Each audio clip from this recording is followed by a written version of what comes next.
Hello, everyone. I am Sara Moses, the host of the Do It Now podcast.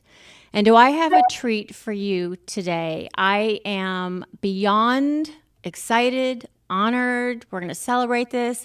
Danette Galvis is in the house. Danette, welcome. I'm so excited to talk to you today. You and I go back quite a long way. I want to share really quickly that we met through the Women's Real Estate Investors Network, which was founded by Teresa Todd, who is very special to both of us. She was a mentor of mine, and you are part of the WREIN community still. You're coaching and you're a part of it. So can you tell us how that all started? Tell us a little bit about yourself. And Yes. Great. Well, I've been in real estate for 29 years as an agent in the state of Texas. And so I love real estate because it can be flexible with your life, right? Mm-hmm. I was a stay-at-home mom for a little while.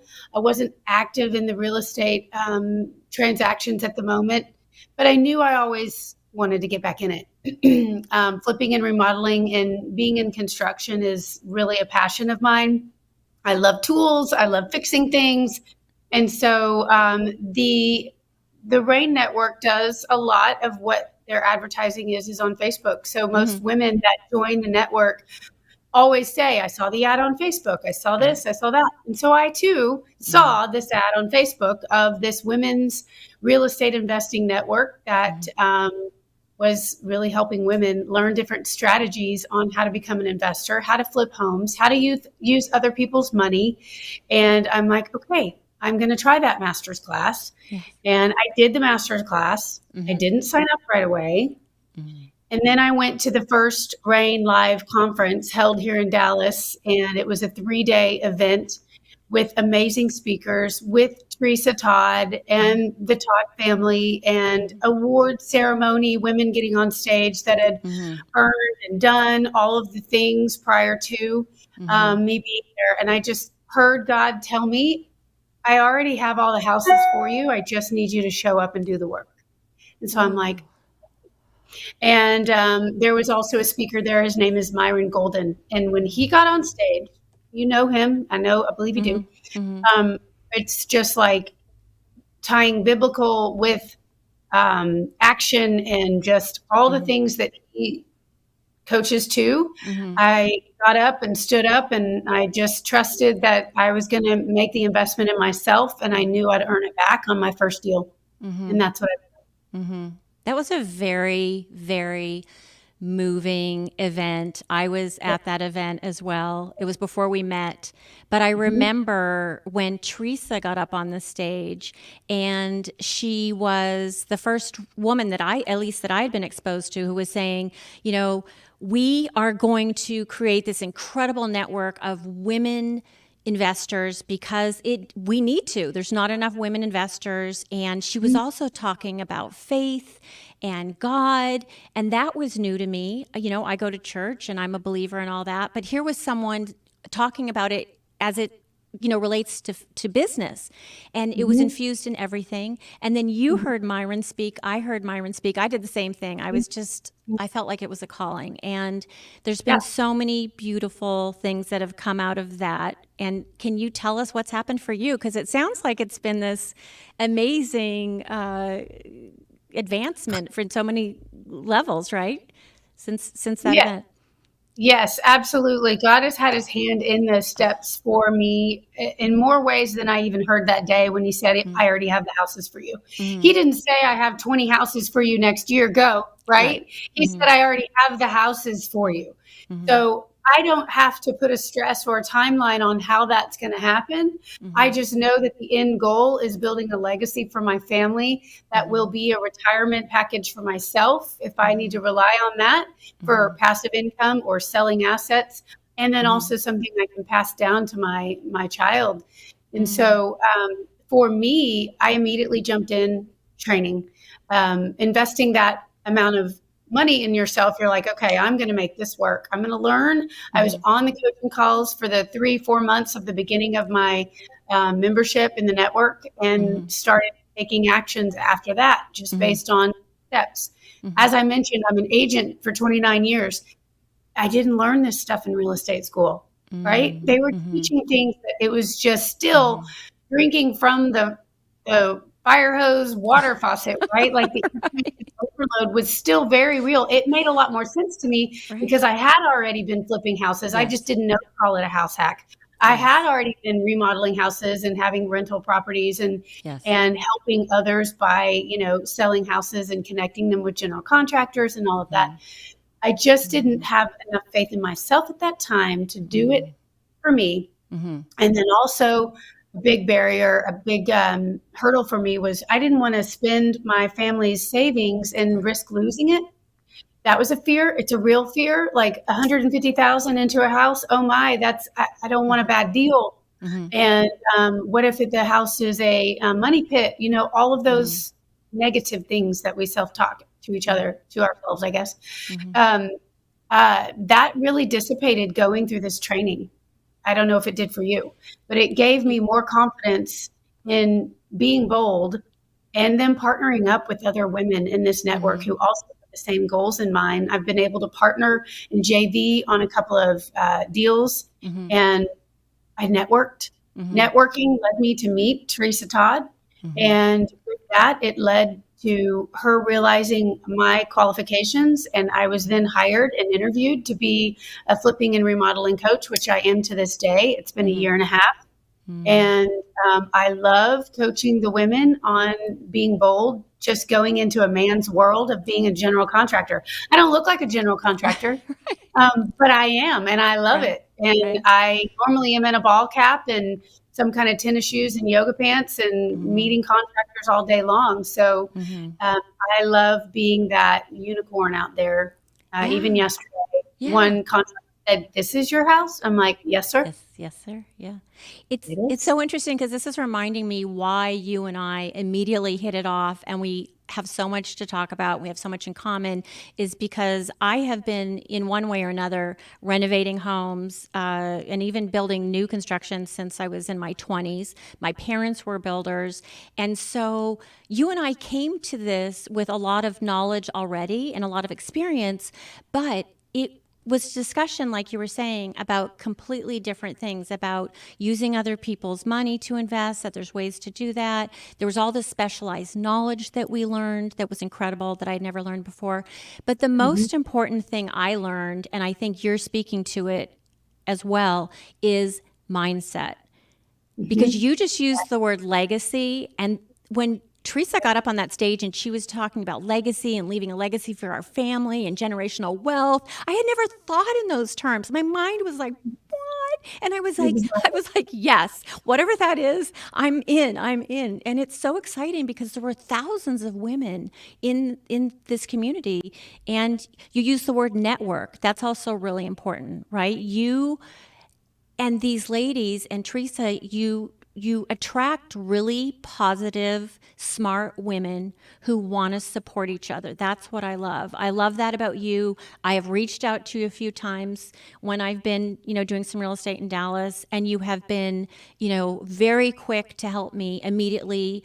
And we do that for each other. There's not any competition. We want each other to do well. And I think that that's not always apparent in some of these women's groups. Have you experienced that, like a different experience? Well, I just want to remind you, I actually drove 2 hours to go look at a property that you and another possible partner were going to purchase. It was a beautiful drive, and I love to drive, and I just, for some reason, like, I'll do it for y'all. You're in California, and I don't remember where your partner was, but that's the kind of stuff that's 4 hours out of my day. But I took it as, I'm going to go Christmas shopping, and I'm going to have a nice scenic, drive and listen to a podcast too. So that is exactly what connected us, is that we both were willing to do a couple of things that were out of the norm to help each other out. So and we still are. Like, even talking to you with your experience has helped me so much. So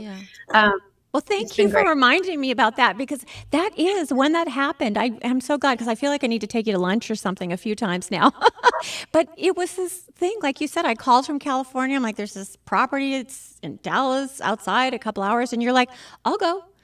And you did. And you had so much knowledge and you shared so many great notes.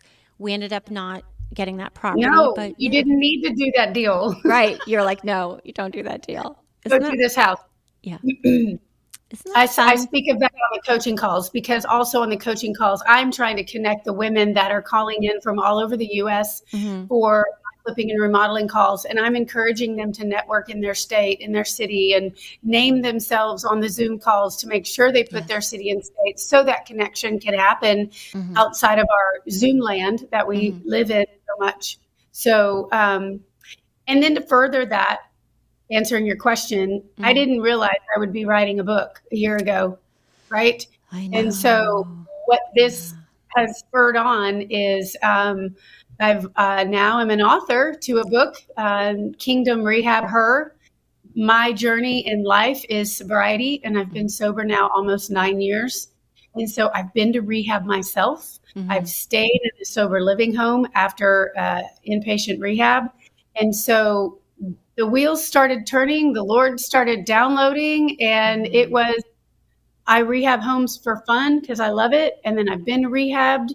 And those two subjects together really do tie in beautifully, my Mm-hmm. testimony and my career. And so Kingdom Rehab Her was born, and I kind of get emotional over it right now because Mm-hmm. it's doing work for the Lord and the Mm-hmm. impact it is making. And I just have about 12 reviews now on Amazon. Mm-hmm. And reading those, I'm like, okay, Lord, this is yours. It's always been yours. Mm-hmm. But I'm so proud of what I'm seeing women Mm-hmm. say. Mm-hmm. Oh, I'm so glad. I was just going to start talking about your book, because I have always been incredibly impressed with you. You know, Danette, you have always shared your story of sobriety. You share it in large groups, small groups, with anyone. And I find that to be such a brave and a courageous thing, because I don't always see that in our society. And so when you did that, the first time I heard you do that, I was like, wow, that is a powerful woman. She knows who she is. She's comfortable with who she is. And she realizes that by talking about this and sharing this, she Mhm. might make a difference in someone's life. And I mean, can you tell me, is that why you share your story? I, what was the, I mean, You know, what I don't know inspired if I you have an answer to, to that one, because what'd you say? I said, I don't know if I have an answer to Uh, like why. I feel I've been an open book mm-hmm, my life, and I am not afraid to be vulnerable. mm-hmm, Judge me. It's okay. mm-hmm, That's fine.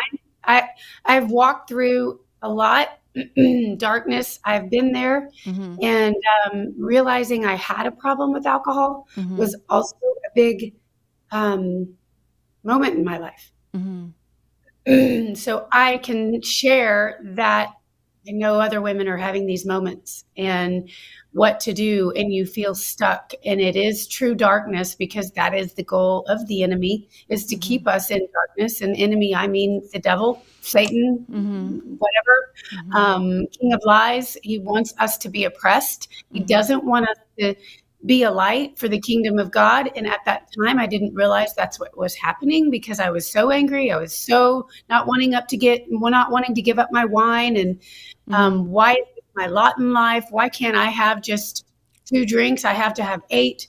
Mm-hmm. Why is this happening? And once I was able to realize that, and actually, it was just probably after joining this network Mm-hmm. 2 years ago. So I was 6 years in sobriety, 7 years in sobriety.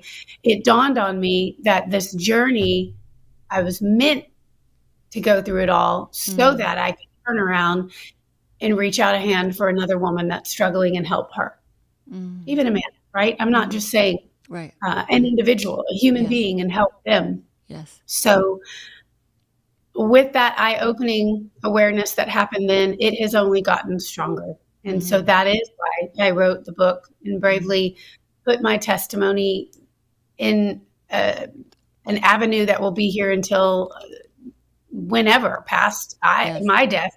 That's why I'm trying to get the words out of my mouth. But even when I die, it will still be here to help and make impact for somebody down the road. It's incredible because I think you now have so many more people that you can reach, right? Versus before, either talking to individuals or groups. Now this book, it sounds like it's doing amazingly well.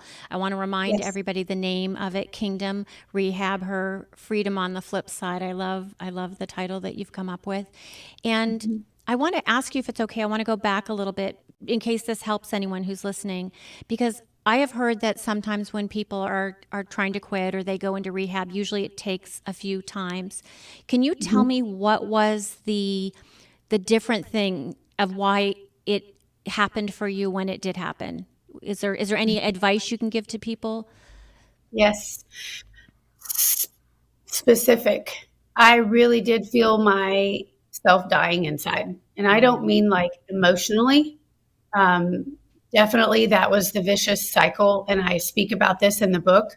Like you drink one night, you have the best of intentions to have a couple of drinks and come home, or even drink at home and, just have a couple of glasses of wine while you're cooking dinner.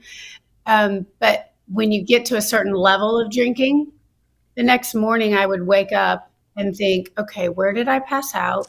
How many glasses of wine did I have? What did I say? Do I have any bruises? Did I hurt myself? And just stay in bed for the first maybe 15 minutes before getting out of bed, kind of rehashing everything. And then if my husband was next to me, is he mad at me? Did I do something? And then that cycle of, oh, I feel horrible. I'm hungover. I barely made it to get my daughter to school.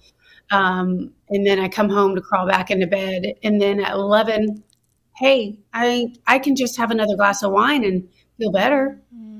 And so that would start that vicious cycle of the day again of starting to get a little buzz.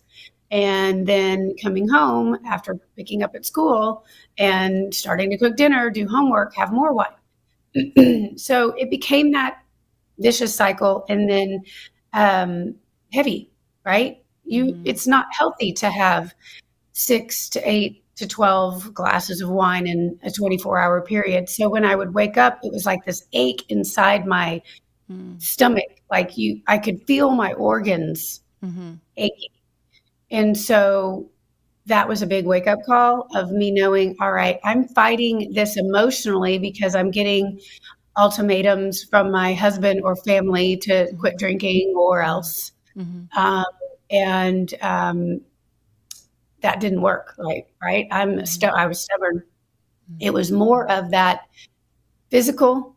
And then finally, there was a birthday celebration for my daughter, and we traveled for a weekend. And I spent most of the time trying to find the bar to go find a drink to hide it from my husband and slip it real quick, slip it. And I just proceeded to get more drunk, and it was bad. So that was also a wake-up call, is I couldn't control it anymore.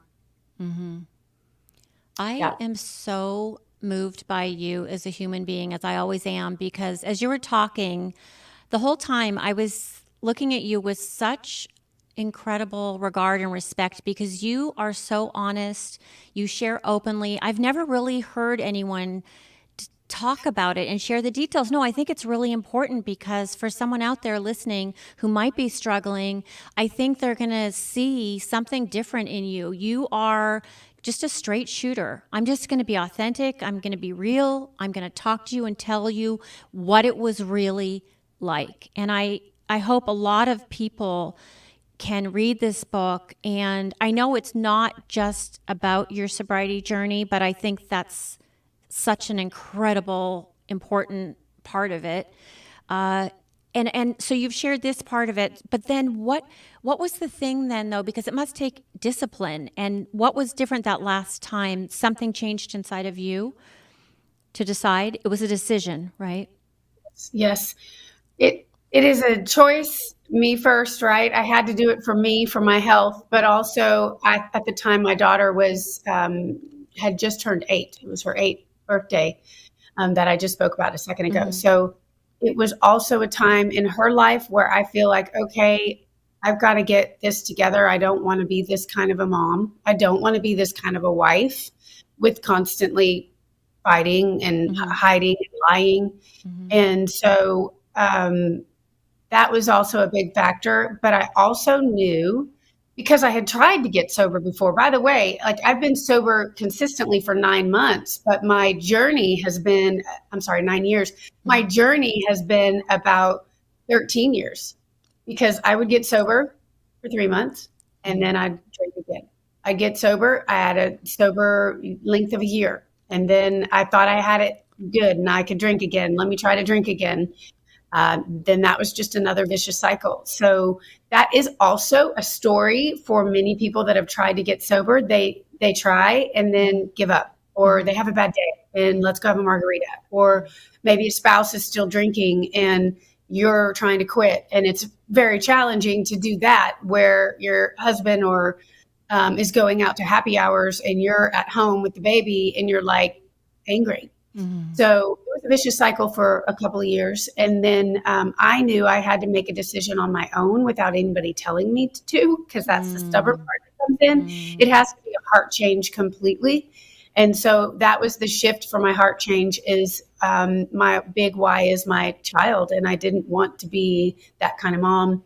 And I knew as she got older, I would get worse. And what would that look like? Right. Right. And praise God, I can't speak to what that would look like, because I know now, when I celebrated 8 years last year of sobriety, that was half of my daughter's life. Wow. And so I realized at that moment, I changed the trajectory of her life by getting my life together, right? Because she witnessed a mom that did do some hard things. She remembers and has memories of the 8 years prior, but then the 8 years that have been most recent have been beautiful, hard, challenging, raw, but she's witnessing a life of sobriety. We don't have alcohol in the home. She saw the struggle of me, and she now is strong about the fact that she doesn't want to start drinking. She's 16 and almost turning 17. And that's the years where high schoolers doing the things that they're doing and experimenting with what they experiment with. I did it. So we know that's where it begins for a lot of kids. But she also realizes that kids at that age aren't drinking to take an edge off or have a glass or two of wine like adults do. They're drinking to get drunk, and it's challenging to watch. It's hard for her to see. So it has changed how she's beginning life, right? I've talked to her about, when you're 21 and you want to go try, you can. Just your awareness of it being in our family and something that your mom struggled with, you're just going to look at it differently.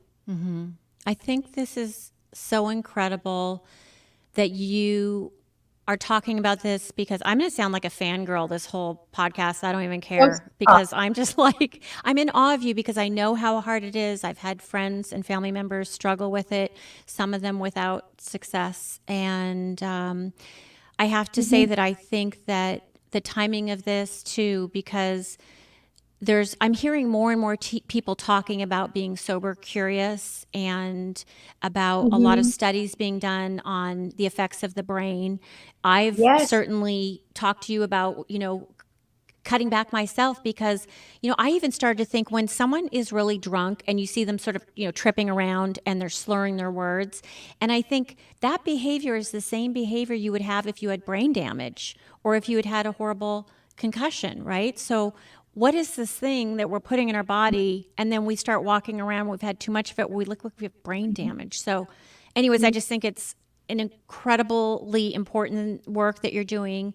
And I want to talk to you now, though, if it's okay, about, because I've heard that when someone becomes sober and they've been sober for a certain number of years, that they can just outline how their life just catapults into positive and so many incredible things. So can you tell us what...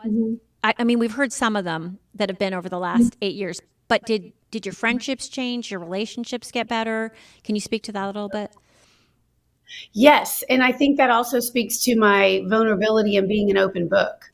I've seen the blessings on the other side, from hiding and secrets and all of that. That's where the enemy wants to keep us, is his thumb on us and telling you that someone's not going to love you if you really tell them the truth. This is going to happen if you do that, right? And that is his plan. That's his scheme. And to speak to the brain, and another thing I write in the book is it's called spirits for a reason, right? Spiritually. Alcohol, I went just last night. My husband is a guitar player and he loves to play guitar. So we went to a concert and we're walking by and the line is long for, to someone to get a drink. And it had 2 words, spirits with a period, cocktails. Well, they're the same thing, right? And I just looked at it and I go, I'll take the cocktail, no spirits, please. Right. It was just funny, but it is called spirits for a reason. It does change you. And when I went into rehab, I didn't know what I didn't know about my physical body and the damage that the alcohol was doing. Right. I felt it, spoke about that. But your brain is literally a sponge that soaks up all that alcohol. And over time, that's where disease starts to set in. So it did literally scare me straight. By going into a treatment facility where I learned that, I was like, oh no, what am I doing? And so I have been able to stay sober for this length of time because of, I didn't want those toxins in my body anymore. I didn't want future health. And I may still have future health issues from the damage I did while drinking, but I do know my liver is better. I do know that my blood work is normal. And so I've been able to see the blessings on the other side. But to speak to relationships and your question, absolutely. Working a program, whether you go to a 12-step program or whether you go just to any other faith-based program, they all are principles that you can follow to help own your side of the street. You go and you reconcile with someone that you may have hurt. And you can start with the easy ones first and wait and do the last ones later. But when you start going through these exercises that you do in recovery, you find the freedom. And that freedom is letting go of a secret or saying, I'm sorry. And truly being sorry means that you turn from that way or behavior and you change. And with that change, the person you might be saying sorry to starts to witness you truly are sorry through your actions. They start to witness that you are being accountable because you're owning that you did such thing or said such thing. And normally you wouldn't have ever have done if you were sober. Wow. I speak about a lot of that in the book as well. The last chapter, I pretty much say I have broken all 10 commandments. You'll have to get the book to read it, but literally I have. And I know that there is redemption. I'm redeemed, and I have been able to work through all of the steps to be able to get to this other side. And I'm so grateful. The blessings definitely have come. Yes. This is incredible because I know besides you combining the two in your book, which is your experience rehabbing homes and then being in rehab, you had shared with me that you're also taking this to another level on your next real estate investing developments. Can you share a little bit about what you're going to be doing next? Yes. So in this program of networking and real estate, Women's Real Estate Investing Network, we're being taught, and I teach short-term rentals, long-term rentals, flipping homes and wholesaling homes, and all the different strategies you can do to build legacy wealth. Well, long-term holds or an Airbnb, let's say, those are properties that you would hold on to for years. And either you have a long-term real estate resident in there and make a couple $100 in that property.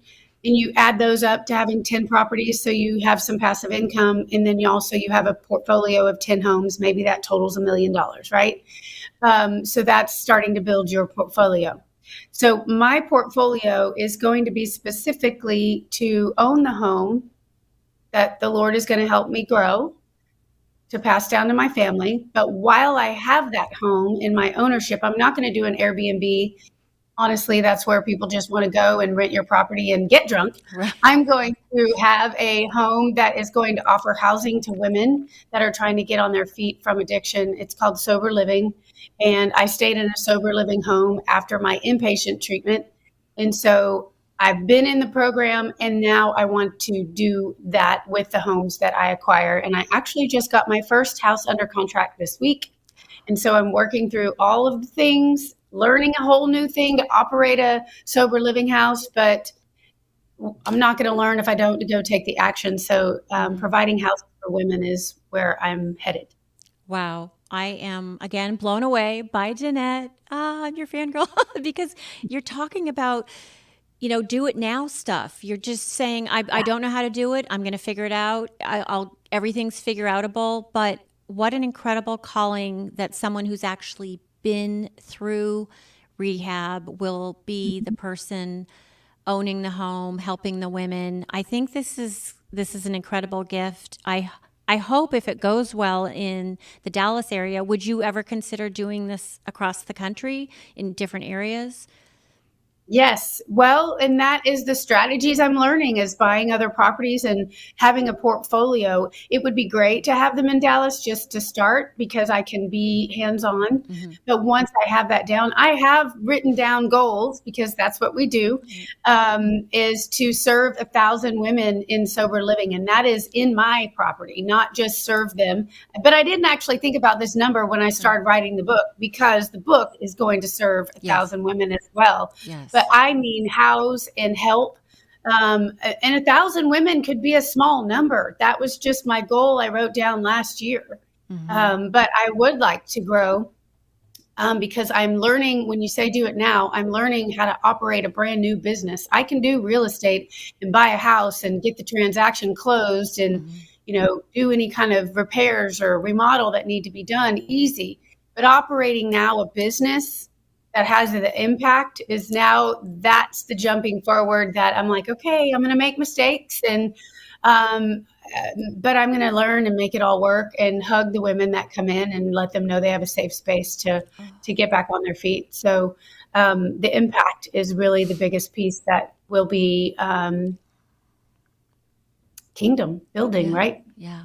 Yeah. And it's amazing because when you were talking about that number of 1,000 women, I don't know why I had this vision of my head. It's not just those 1,000 women. It's their partners and their children, their daughters, their sons, who will be their lives forever changed, and grandchildren. I mean, it just goes on by you helping one woman or 1,000 women. Just, it's unbelievable work, Danette. I am so proud of you. I have always been, just really drawn to you, your energy. I want to let everyone else out there too know that just because you're sober doesn't mean you're not fun, because Danette, you have the best energy. You're the most fun person to be around. You're so giving. You're so generous. You're honest and truthful. And I think that in itself is such a gift, because not many people are. And not many people are as authentic as you. And I know that it's going to be the gift for everyone who reads your book, Kingdom, Rehab Her, Freedom on the Flip Side. I know it's available on Amazon. Is there anywhere else? At the moment, just Amazon. Amazon. Okay, great. Getting it out to the world. Yep. Yes, I'm going to be talking about this to a lot of friends and in a lot of communities, because I know the fact that it was written by you. I know your soul, and I know your soul is in this book, just as you shared it with us today. And I just, again, I'm moved by all the women who are going to be impacted by the work you're doing. Generational. I mean, talk about leaving a legacy. I haven't thought of it that way, honestly. Like, I just had my one little goal because I was encouraged to write some goals down. But yes, that is so powerful that you just put it in that context of the children and the legacy and helping one person at a time. And I even have said many times, if I help one person with this book, it's done its job. But that's so small, right? I know being obedient and hearing God tell me this idea of a book, and then actually making and taking the action steps to get the book out. He will bless that obedience. He'll bless the obedience of sobriety for the next person that chooses to get sober, right? Mm-hmm. The blessings will come. And again, I didn't see that when I first got sober. I was still in an angry boat. But now it is emotional and moving, just even being asked to be on your podcast today. I love that we do have a connection, and we chat all day, about lots of different things. But thank you. It's great to hear your encouragement too, and that you're behind me. Thank you. Yeah, I absolutely am. And I want to ask you if it's okay. I'm going to take a little turn here because I want to ask you if you have any advice for women out there who are looking to get into, it doesn't just have to be real estate investing, it could be entrepreneurship, but are there any suggestions you would give as far as how to navigate their way in an industry that is male dominated, the one that we talk about is construction? But maybe there's other, because I've found you to always carry yourself in a very powerful way, and yet you navigate it and you know how to communicate well with people. Am I making sense at all? Can you Yes, save me? 100%. I make the joke about being in construction because you can't tell me sitting, but I'm like 5'1". I'm not a large person. And I walk in with this attitude like, don't mess with me. Like, Danette is my name, but some people call me DNT for dynamite. And so it's funny. But I don't know why I have been made this way, but I have been made this way. And it is, I just forgot your question because I just started to laugh in my mind about what I was too about the dynamite. I'm like, I have a fun little nickname for Danette. And it reminded me that I call my daughter, or I did when she was little, Tabasco. So she's powerful and spicy too. But my question was, do you have any advice for women who are sometimes in an industry that is male dominated, how to navigate your way, how best to communicate? Because I feel like you've done it beautifully, seamlessly, and you probably have some great secrets to share. I wouldn't say seamlessly. There has been some hurts and traumas, but what immediately I think of is surrounding yourself by women who are like-minded with you and goal-oriented with you, because that is what's going to catapult you. They're going to help push you to the goals that you've shared that you want. I didn't have that for a while. There was a lot of isolation, and then I lost a large community of women just out of necessity, and you have to clean house. And so if you want to be an entrepreneur and you want to have big goals, you have to really evaluate in your life what's holding you back. And alcoholism is one. Toxic people in your life, toxic relationships is another one. And I say that lightly because there are some relationships that might be toxic, but the person's willing to do some work, right? Alongside you, grow together and get better together. And so if that's the case, then that's beautiful, but you do have to communicate and, share with people what your path is now. And you will lose friendships. Absolutely. I lost friendships when I quit drinking. No longer at the bars. I'm no longer that person to call at 1 a.m. saying, where's the after party? I'm not that person anymore. So you have to make some changes. Change is in order for sure. So that would be my biggest advice is be okay with having to make some of those major changes, because the end result is going to be your health and your freedom. And you can't really do entrepreneurship life drunk. You won't. Being an entrepreneur requires a lot of get up and go from yourself first. Whether you are a boss of others or you are a one-man show or one-woman show, you have to have that get up and go. And if you're hungover, you ain't going nowhere for a while, right? You've got to, you may mistreat people that work for you. You may, say something at a business happy hour that's totally inappropriate. You will lose friendships. You will lose negotiations. You will lose deals, right? So being an entrepreneur, especially as a woman, we already are fighting to get a deal. So if you are drinking and that adds to the personality you present, then it changes everything. So that would be my advice, is to really start to evaluate yes, your actions and what you're doing to yourself, but who's around you and who you might have to clean up to be successful in sobriety and in business. That was very, very insightful. I hadn't really thought about that, but I think that's really, really good information.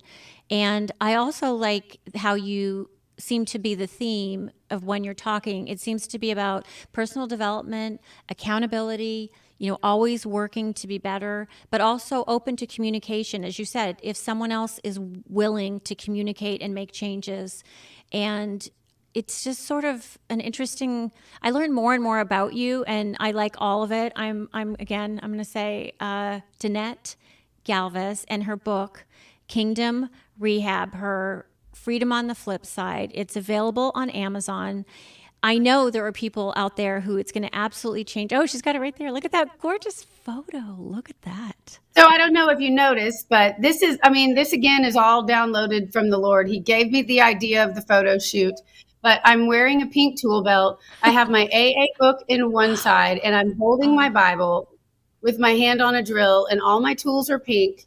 So I am just going for it. I am woman, hear me roar. Yes, you are. You are the boss. You're a leader. I love this for you, Danette. And yeah, everybody out there, go pick up the book. If not for yourself, but there's so many things to learn about life and about just making yourself better every single day, about taking action. And I know that there's people in your life probably out there in the audience, a friend or a coworker or someone you care about who could use this book. So Danette, congratulations on everything. And it Thank just you seems so much. Your life keeps on getting lighter and brighter and bigger, and you keep on impressing me beyond belief. But I want to, again, it's not just about what you've accomplished. I want to really make sure that's clear to everyone who's listening, and also you. I am most impressed by the human being that you are, by the way you show up honestly and authentically, and then you take action. And because taking action helps other people. A lot of people don't take action out of fear.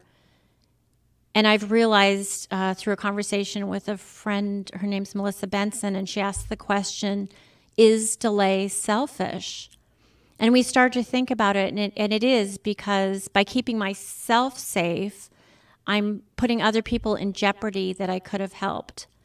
And so I just want to thank you for taking action, for not delaying, for writing this book, for starting these sober living homes, because you took action when it must have and sometimes felt overwhelming or like a lot. But think of all the lives of the people now, as we mentioned, generational legacy changes for these women.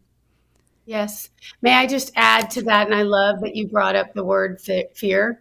So what used to drive me when I wanted to go out as a single girl back in the day, I was suffering from FOMO, right? You've heard of that, fear of missing out. So while I was writing this book, I still suffer from FOMO. That's part of giving up alcohol. I didn't want to not be invited anymore. And so that was a big struggle I went through. And writing this book was also very therapeutic for me, because the Lord told me, and it reminded me, fear is a liar, right?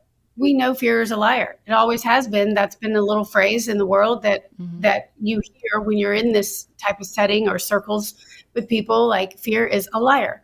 And so FOMO, so since fear is a liar, FOMO isn't real. What it is God's protection. I wasn't supposed to always go to those events. And I did go to those events or happy hours, or, I'm going to meet my husband tonight, really, right? But those moments, I now know I'm now like a homebody and I don't go out a lot, but it's the Lord's protection. The Lord's protection is where the enemy wants to come and place fear, like fear of missing out. But no, I'm not missing out. I'm not invited, because the Lord is protecting who I'm supposed to be around and who my light is supposed to shine for. Yes. And so I have fear, but I don't have fear over being invited somewhere anymore, right? It's just interesting how full circle that goes, and where fear is everywhere in our life. Yes. And we just have to embrace it. Fear is a liar. Just go do it. Yeah. Yeah. But I want to make sure everyone knows you can still be a ton of fun because Danette is. And I want to tell everyone also there are some incredible mocktails on the market Yes. today. And there's Yes. lots of other ways to have fun with our friends and socialize and everything. So I just, Yes. again, Danette, want to say thank you so much for giving us so much time today. I hope I will be able to invite you on in a year to talk about your sober living home and how it's Absolutely. going. And Absolutely. yeah, that would be amazing. Well, thank you so much. Everyone, go out and grab this book, Kingdom Rehab Her. What a great title. What a great photo on the cover. I love that. And I want to thank all of my listeners for being here today.